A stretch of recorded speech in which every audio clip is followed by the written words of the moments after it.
देखिए latest episodes बिल्कुल ad free. Bharat Ratna doctor Bhimrao Ambedkar को कोटि कोटि नमन। ये कार्यक्रम डॉक्टर भीमराव अंबेडकर के जीवन पर आधारित है, जहां भारत की जनता के प्रति उनके योगदानों को पूरी सजगता से चित्रित और रेखांकित करने का प्रयास है। कार्यक्रम में दिखाई गई घटनाएं लब्ध-प्रतिष्ठ पुस्तकों से ली गई हैं। इस कार्यक्रम के जरिए चैनल की ओर से एक विश्वसनीय, सजग और सकारात्मक प्रयास है कि डॉक्टर बाबा साहेब भीमराव अंबेडकर के जीवन की संघर्ष यात्रा एवं गौरव गाथा पूरे आदर के साथ घर घर पहुंचे और उनके योगदानों से सभी संपूर्णता में परिचित और आह्लादित हों। माँ अपने पति की बात अपने बेटे से नहीं कह पा रही, ये सोचकर तुम्हें बुरा तो लगता होगा ना। तुम्हारे भाइयों से भी तुम्हारा रिश्ता कुछ खास नहीं रहा। लक्ष्मी ने भी तो तुमसे झूठ बोला ही ना, और राम जी से भी तुम्हारी बात कुछ कम ही होती है। तुम एक असफल आदमी हो।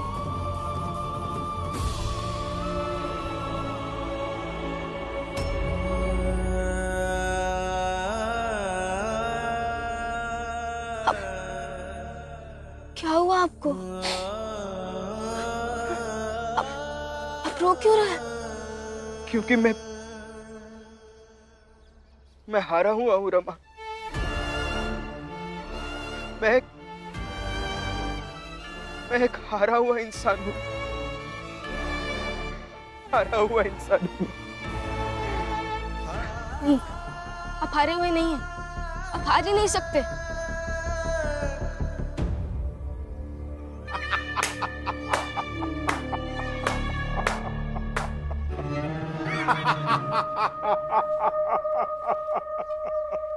सुंदर, अति सुंदर। तुमने बहुत अच्छा काम किया बेटा, शाबाश।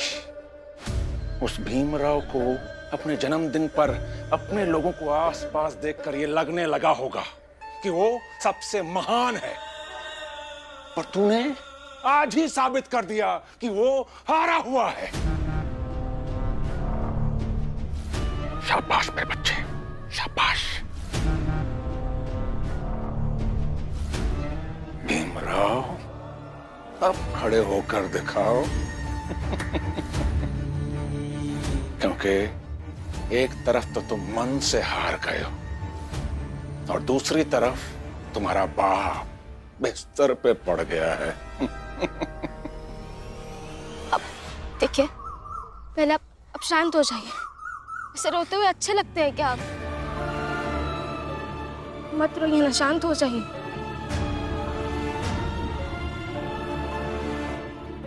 भीमराव, तुम एक असफल आदमी हो। तुम्हारे और जीजाबाई के बीच बहुत सारी समस्याएं हैं जिसे तुम सुलझा नहीं पा रहे, और अपनी छोटी जात और बड़ी जात के बीच की समस्या सुलझाने चले। जीजाबाई जी, मैं जीजाबाई जी के पास जाऊंगा और कहूंगा, हाथ जोड़ के कहूंगा कि आज तक आप सही थी और मैं गलत था। मुझे माफ कर दीजिए। क्या कह रहे हैं आप? आप गलत नहीं हैं, पर संभालिए अपने आप को।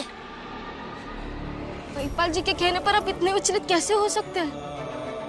आप जानते हैं ना, वो ये सब जानबूझकर कर रहे हैं। नहीं, कोई जानबूझकर नहीं कर रहा है। मैं गलत हूँ रमा। मैं गलत हूँ। जीजाबाई जी सही है, और सही कहा महिपाल जी ने। मैं इतना भी लायक इंसान नहीं हूं कि कोई मुझसे कहे कि मेरे बाबा को हुआ क्या है। मैं गलत हूं। मैं अभी के अभी घर जा रहा हूं और जीजाबाई जी से माफी मांगूंगा। मैं जा रहा हूं। नहीं नहीं नहीं नहीं, आप घर नहीं जाएंगे और आप ना ही आई को ये कहेंगे कि आप गलत हैं। आप गलत नहीं हैं। मैं गलत हूँ। मैं गलत हूँ और वो सही है। मैं गलत हूँ, मुझे रोकना मत। मैं अभी क्या अभी जा रहा हूँ और उनसे माफी मांग रहा हूँ। नहीं, रुकिए, सुनिए, रुकिए। आई, ये लीजिए दवा।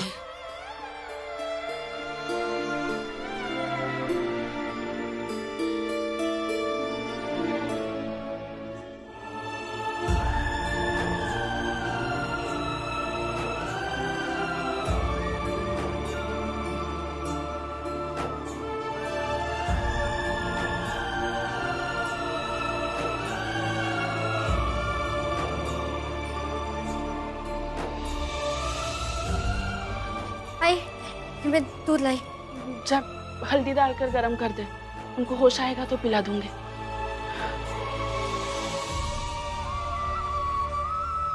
भाई, बाबा को क्या हुआ है? और डॉक्टर साहब ने क्या बताया?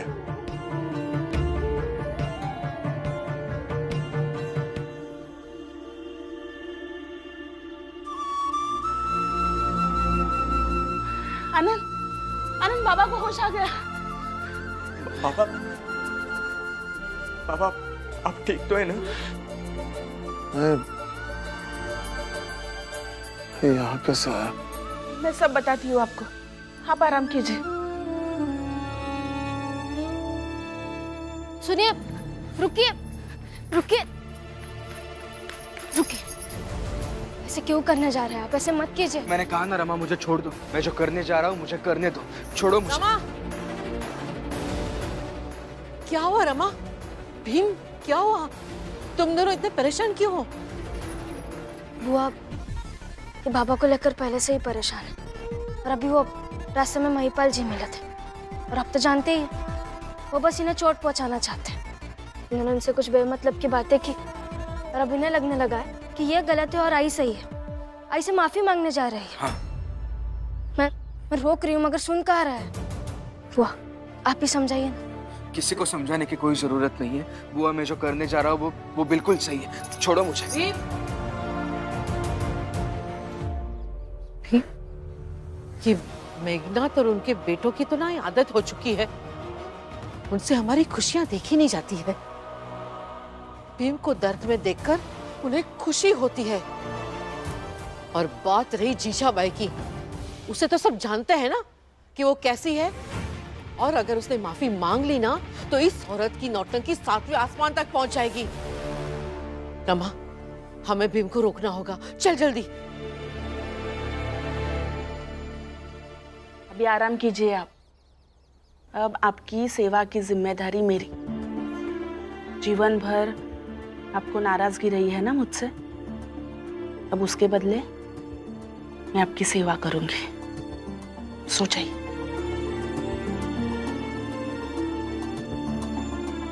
लक्ष्मी, हाय। आजा जल्दी। हाँ। बाबा, बाबा आपकी तबीयत कैसी है? अच्छी है इनकी तबीयत। तुम्हें चिंता करने की जरूरत नहीं है। मैं इनका ध्यान अच्छे से रख लूंगी। और मुझे आपसे भी कुछ कहना है। मुझसे? मुझसे क्या कहना है? यही कि मैं... नहीं भीम, भीम, नासमझ मत बन। नासमझ नहीं बन रहा हूँ बुआ। जो सच है वो तो कहना ही पड़ेगा ना। क्या सच है? मेरा देखिए। आप सो जाइए। बाबा आप आराम कीजिए। सो जाइए। क्या सच है बताओ? यही कहना है कि मैं आपसे... अब चलिए। अरे रमा, चलिए। पूरी बात तो कहने दो। अब चलिए। मुझे कुछ कहना है उनसे। अरे बता के तो जाओ।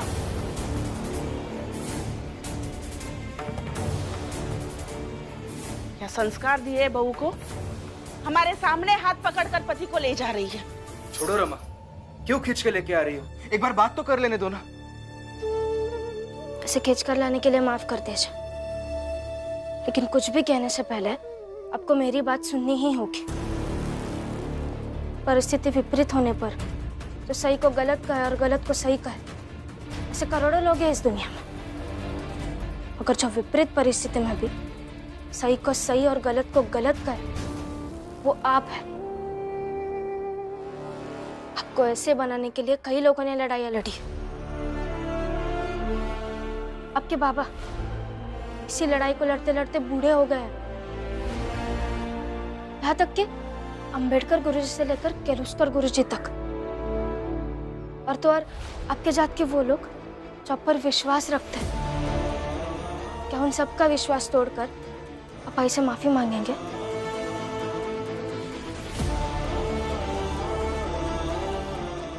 सोच लीजिए एक बार। अरे कह तो जा, क्या कहना है?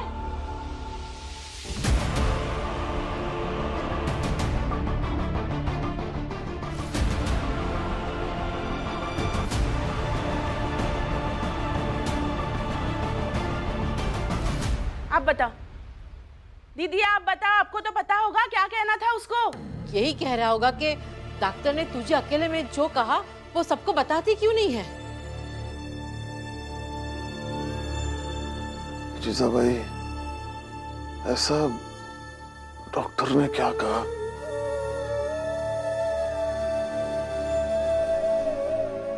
कुछ नहीं, जो कहा वो पूरे मोहल्ले को नहीं बताना।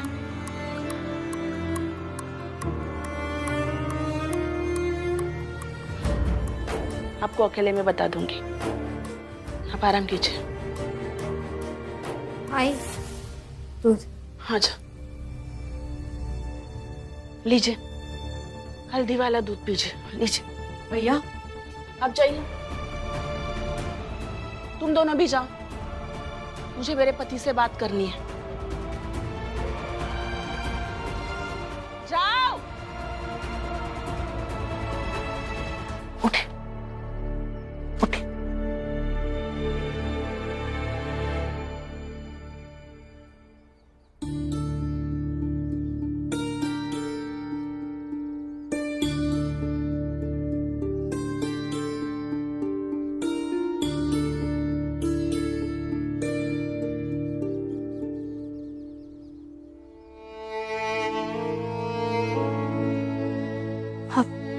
ठीक है अभी, या अभी भी उसी बारे में सोच रहे हैं? उसी बारे में सोच रहा हूं। तुम्हारी वजह से मैं आज उनसे माफी नहीं मांग पाया। हाँ, मेरी वजह से ही सही, लेकिन जो भी हुआ वो सही हुआ, क्योंकि आप भीमराव अंबेडकर हैं। आप झूठ को सही कह ही नहीं सकते। ऐसा नहीं है रमा, मैं एक हारा हुआ व्यक्ति हूं, हर रिश्ते से हारा हुआ। आप हारे हुए नहीं हैं, आप एक विजेता हैं, और विजेता अक्सर अकेले होता है। जो दूसरों को चमक देता है वो अकेला होता है। आप सूरज और चांद को ही देख लीजिए, वो दोनों भी बस। ऐसी बातें करके भुलवाओ मत मुझे, बच्चा नहीं हूं। हाँ, नहीं है बच्चे, लेकिन बच्चे जैसे ही कर रहे हैं। अब हमेशा अकेले इसलिए हो जाते हैं क्योंकि आप संघर्षों की आग में जलते रहते हैं,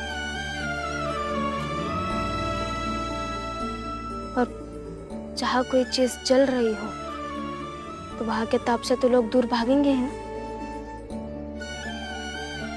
अब महिपाल जी की बातों को इतना महत्व मत दीजिए।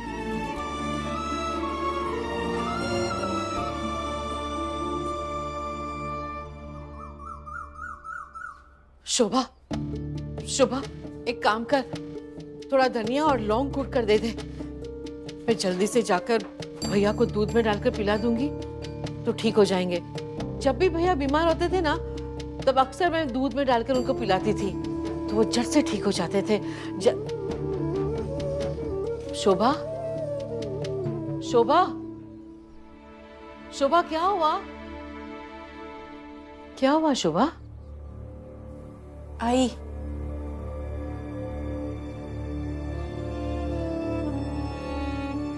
रिश्ते कैसे उलझे होते हैं ना। आप और जीजा भाई दोनों के हाथ में चाय की गिलास थी, लेकिन जब रामजी बाबू की खबर आई चाल में, तो आप दोनों के हाथ से एक साथ चाय की गिलास छूट गई, और आप दोनों अपने आपसी लड़ाई, झगड़े, गिले शिकवे सब कुछ भूलकर एक हो गए, और एक होकर रामजी बहू की फिक्र करने लगे।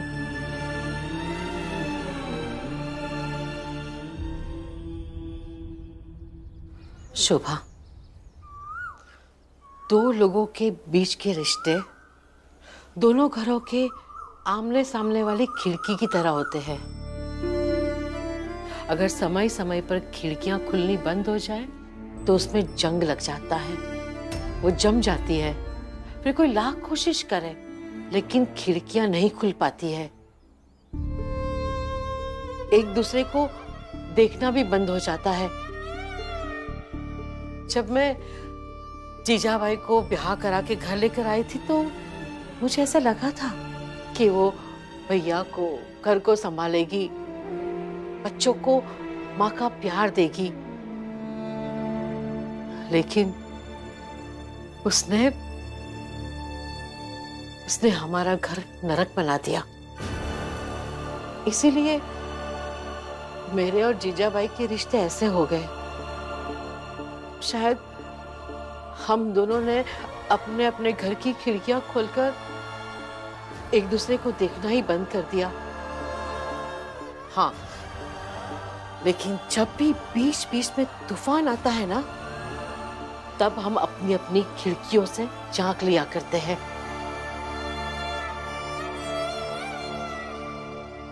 आई, मैं ना आपके हिस्से की भी सारी खिड़कियां खोल लिया करूंगी,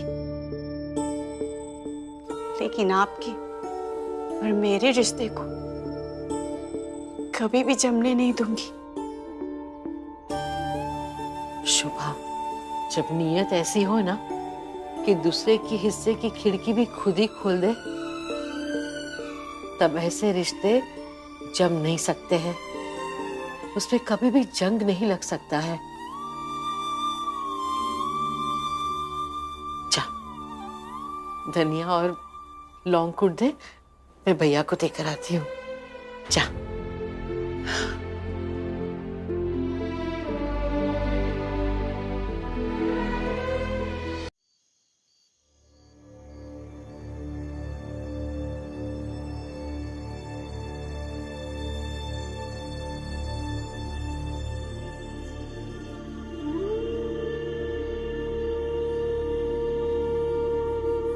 जीजा भाई, अब तो बता दो, डॉक्टर ने क्या कहा?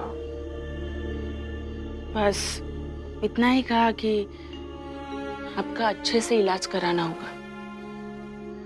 इलाज महंगा है और बहुत ध्यान देने की बात है। इसीलिए मैंने आपके बच्चों को कुछ नहीं बताया। मैं उन्हें बताती तो वो परेशान हो जाते, और वो परेशान हो जाते तो आपको अच्छा नहीं लगता। अच्छा किया तुमने। कुछ मत बताना उन्हें। लेकिन आप चिंता मत कीजिए, मैं आपको कुछ नहीं होने दूंगी। और फिर इस बार मुझे साबित करना है कि मैं सच में आपसे बहुत प्रेम करती हूँ, और आपका ख्याल रखने के लिए मैं अकेली ही काफी हूँ। कुछ भी कर सकती हूँ आपके लिए। जीजा भाई,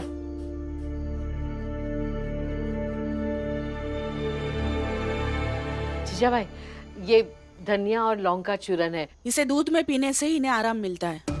कल शादी नहीं हुई है हमारी। शादी के इतने साल बाद मुझे भी पता है। तो फिर ये दूध में डालकर भैया को पिला देना। देखिए, मैं आपके प्रेम का बहुत सम्मान करती हूँ, और मैं नहीं चाहती कि ये कटोरी में अभी फेंक दूँ। इसलिए आप चाहिए, मैं खुद धनिया लौंग पीस कर इन्हें पिला दूंगी। जो मैं लेकर आई हूँ वो दे देगी तो क्या हो जाएगा? मेरा बुरा मत मानना, लेकिन चाहो तुम।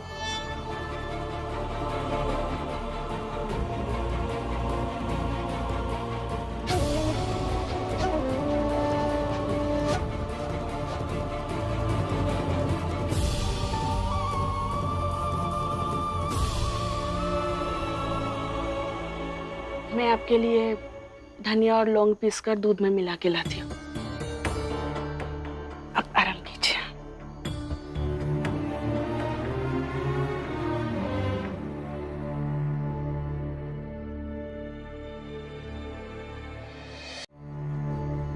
बुआ, भीम, डॉक्टर साहब ने बाबा के बारे में क्या कहा, पता चला? नहीं, मैंने भी नहीं बताया बाबा को क्या हुआ। एक काम करता है, मैं आई के पास जाती हूँ और आई को बातों में उलझा कर रखती हूँ। तब तक आप बाबा के पास जाइए और बाबा से पूछे कि डॉक्टर ने क्या कहा। हाँ, अगर जीजाबाई भैया के पास ना हो तो शायद भैया बता भी देंगे। जानना जरूरी है ना कि बाबा को क्या हुआ है।